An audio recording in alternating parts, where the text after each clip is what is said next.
Jumpa lagi dengan saya, ketemu lagi di sini dengan saya, ya Heri Vandaru di channel Color Happy. Ya teman-teman, rasanya udah lumayan sangat lama ya saya nggak bikin konten, nggak bikin video untuk teman-teman. Saya sebelumnya minta maaf karena ya mungkin teman-teman sudah menunggu kok saya nggak konsisten bikin konten gitu ya. Ya memang sih sebenarnya itu saya akui, saya memang belum bisa benar-benar konsisten untuk memberikan konten-konten buat teman-teman. Ya sebenarnya ini juga karena beberapa alasan ya, karena ada alasan-alasan tertentu kenapa saya belum bisa konsisten untuk mengisi channel saya ini, channel Color Happy ini. Ya memang ada beberapa alasan kenapa saya belum bisa konsisten untuk mengisi konten di channel Color Happy ini. Itu ya memang yang pertama sih memang saya pada waktu itu ya, memang waktu pembentukan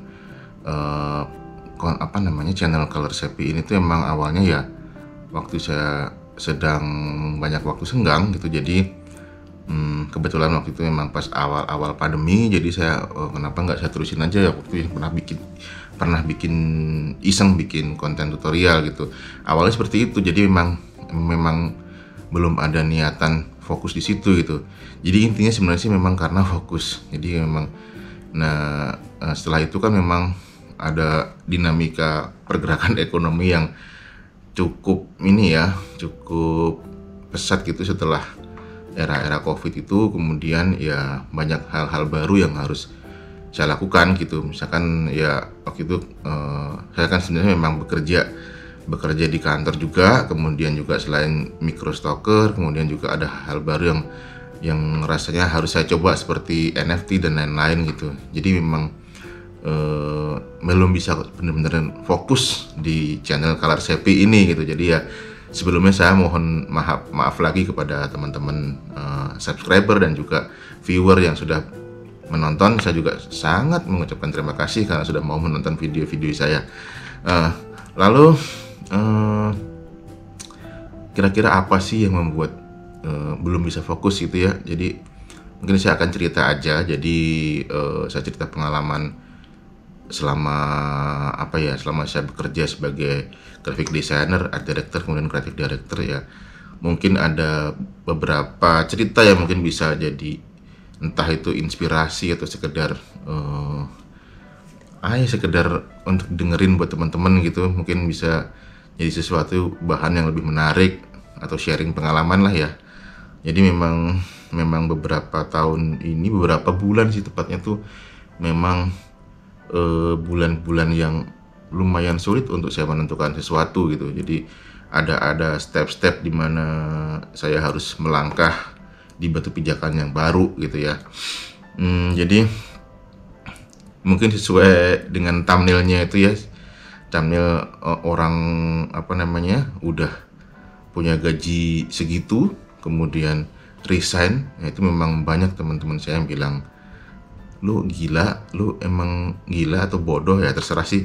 Mungkin itu emang nggak bisa dijelaskan. Jadi memang beberapa alasan mungkin saya mau cerita di sini gitu. Jadi memang itulah beberapa alasan dan saya belum bisa benar-benar fokus di channel Color Happy ini gitu.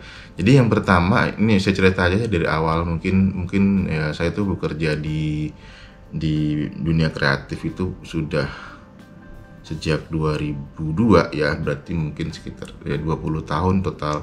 Jadi 10 tahun saya pindah-pindah, dari mulai bekerja di media, maksudnya di koran, jadi ilustrator, kemudian berpindah di majalah, kemudian masuk ke agensi, pindah-pindah agensi, kemudian sampai 2011 awal, jadi 2010 itu saya terakhir masuk di agensi. Kemudian 2011 itu saya masuk di client side.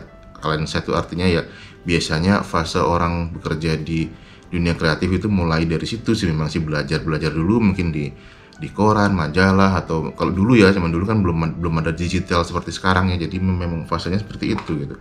Jadi kemudian masuk agensi, pindah-pindah agensi, belajar dunia kreatif, creative direction. Kemudian akhirnya setelah mengerti tentang ilmu pengalaman tersebut akhirnya bisa masuk ke client side. Di client side mungkin lebih kita akan ketemu agensi juga dan lain-lain, seperti itulah aktivitas dan dinamikanya itu kira-kira seperti itu. Jadi saya banyak belajar dari situ. Nah kemudian memang sih waktu itu 2010 sebelum saya masuk ke client side itu memang sempat bikin akun untuk microstock, yaitu Shutterstock. Waktu itu masih pada awal-awal ya, masih. Jadi saya konsisten itu sebenarnya memang awalnya untuk untuk mengekspresikan idealisme saya gitu. Jadi kalau bekerja untuk klien, untuk perusahaan itu memang kita nggak bisa selalu idealis. Kemudian Shutterstock itu sebenarnya memang isinya tuh idealis semua, karena memang saya itu nggak menggambar sesuai brief, jadi memang gambar semaunya, biarpun itu abstrak segala macam itu udah saya upload aja, karena itu untuk mengekspresikan ya kesenian lah gitu ya, estetika gitu, biar nggak hilang gitu. Jadi sense-nya itu biar nggak hilang tergerus sama brief dari pekerjaan komersial kayak gitulah kira-kira ya, gampangnya kayak gitu. Jadi biar seninya nggak hilang lah. Nah kayak gitu awalnya seperti itu gitu, masuk di dunia microstock. Jadi saya bekerja kantoran, kemudian di microstock juga gitu, kira-kira kayak gitu awalnya. Jadi memang ya bekerja di kantoran itu memang sih ya karena berkeluarga, kemudian saya butuh untuk cicilan KPR, kemudian dan bla bla bla bla, kebutuhan segala macam itu, akhirnya ya saya harus memenuhinya dengan itu, karena ya untuk membuat keluarga lebih secure aja gitu. Kalau saya sendiri sebenarnya lebih suka bebas lah, intinya kayak gitu. Jadi cerita mungkin background seperti itu. Kemudian begitu masuk COVID itu saya berada di company itu udah sekitar 8 tahun ya, COVID kan 2 tahun ya. Kemudian saya di akhir-akhir COVID itu mulai ada gejolak gitu ya. Dan memang waktu itu saya sedang mencoba masuk ke NFT, dunia yang sangat baru buat saya, dan saya pernah ulas di YouTube dan di konten ini, cuman memang nggak total. Jadi memang dinamikanya itu memang selalu berubah, jadi saya nggak bisa benar-benar cepat untuk mengulasnya gitu. Jadi saya lakukan aja dan saya fokus di situ memang saat itu. Dan memang saya nggak terlalu udah sepertinya tuh ini seperti dunia baru, dan untuk perkembangan untuk art gitu, untuk seni rupa sendiri meskipun dalam bentuk digital ya. Tapi menurut saya itu sesuatu hal yang sangat menarik dan saya bisa eksplor lebih di situ gitu. Nah awalnya di situ tuh wah ini kalau kayak gini, kebetulan saya waktu itu juga microstock itu pada saat itu ada yang membeli dengan harga yang cukup besar ya. Jadi saya bisa melunasi setengah dari hutang dari rumah yang harusnya masih 5 tahun, itu saya lunasin dan akhirnya lunas gitu KPR. Dan sejak saat itu saya langsung memutuskan untuk resign dari perusahaan, karena saya rasa udah nggak ada beban lagi, hutang lagi, dan hutang sudah nggak ada. Saya mau fokus di NFT dan microstock, awalnya seperti itu niatnya gitu. Nah jadi makanya saya belum bisa bikin video untuk teman-teman itu ya, saya fokus ini nih, saya mau lagi membangun lagi, nanti mungkin kalau sudah bagus akan saya share, maksudnya seperti itu. Jadi NFT itu emang butuh belajar banyak gitu, karena waktu itu mulai dari awal tuh yang Ethereum, Tezos, kemudian masuk Solana itu belum saya ceritakan di konten di video gitu. Cuman ya belum sempat saya ceritakan juga saat kemarin itu, mungkin beberapa minggu yang lalu itu memang mengalami down lagi gitu. Jadi saya mau bikin konten, mau melanjutkan konten NFT yang di atas ini tuh nggak berani, karena ini dinamikanya cepat banget gitu. Jadi nggak, rasanya itu aduh ini kalau salah gimana, jadi saya belum bisa sharing lagi gitu. Kira-kira seperti itu sih sebenarnya. Nah kemudian ya mungkin kenapa kok saya resign gitu, mungkin teman-teman saya bilang lu gila, lu bodoh gitu ya. Maksudnya udah gaji segitu, terus udah terjamin, terus ada bonus juga, THR 2 kali ya. Memang perusahaan saya itu merupakan company saya bekerja itu sebenarnya merupakan salah satu company besar yang kesejahteraan karyawannya itu terjamin gitu. Dan saya juga udah 10 tahun di situ, dan memang sudah nggak tahu, mungkin udah ada fase di mana saya harus melangkah lagi gitu, meskipun mungkin saya belum menemukan seperti apa yang harus saya lakukan gitu. Jadi ya memang mungkin sudah saatnya. Kalau buat saya sih ada fase-fase tertentu yang harus dijalani gitu, yang mungkin saya masih cari sampai sekarang seperti itu. Ya mungkin saya bisa kembali lagi fokus untuk membuat video untuk teman-teman atau yang lain, nggak tahu. Yang jelas sih saya itu menemukan suatu nilai, menemukan suatu ya nilai ketenangan, kemudian nggak bisa saya jelaskan gitulah ya. Mungkin itu dari sisi spiritual, dari sisi apapun yang mungkin belum bisa saya jelaskan lah gitu. Jadi intinya seperti itu ya. Mungkin kalau dibilang lu terus gimana cara cari rezeki gitu semacam, nah itu udah bener-bener ya, mungkin itu juga nggak bisa saya jelaskan karena saya cuma yakin aja kalau rezeki itu buat saya pribadi itu sebenarnya ya nggak terlalu butuh apa-apa juga gitu. Toh pasti akan dicukupi kebutuhan, bukan keinginannya tapi kebutuhan itu Tuhan itu akan selalu mencukupi. Sesimpel itu aja cara berpikirnya gitu. Jadi kalau memang kita butuh pasti ada, tapi kalau kita ingin ya itu jadi beban kadang-kadang kayak gitu. Jadi pikiran keinginan itu yang akhirnya menjadi beban. Makanya saya ya sudah nih, kebetulan karena keluarga menerima dengan keputusan saya, ya saya menjalani seperti ini gitu. Jadi apa yang saya lakukan, jadi ya saya tetap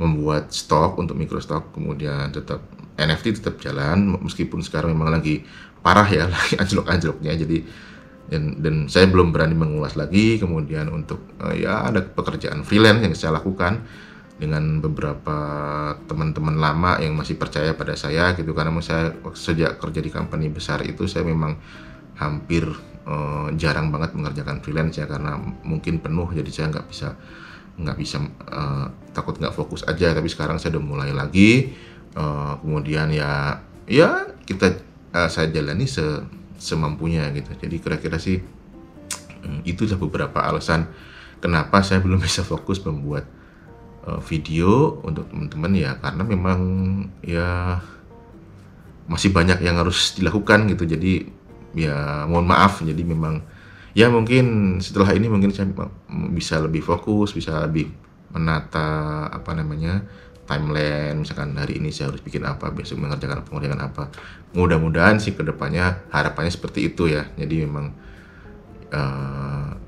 makanya kenapa kalau saya rasa belum ada manfaat yang bisa di-share di sini ya saya nggak akan bikin videonya gitu. Jadi ya mohon teman-teman, mohon harap maklum, kemudian ya mohon bersabar ya. Mudah-mudahan apa yang saya bikin itu bisa menjadi manfaat buat teman-teman gitu. Jadi saya nggak bisa janji apa-apa ya, itu memang ya apa yang ada yang saya sajikan itu, yang saya share itu ya bisa diambil manfaatnya. Kalau misalkan memang nggak terlalu bermanfaat ya saya mohon maaf, mungkin bisa di skip aja gitu ya. Memang itu tujuannya saya juga nggak benar-benar 100% cari cuan atau cari untung dari channel ini. Tapi memang ya kalau ada memang saya perlu share ya saya share gitu.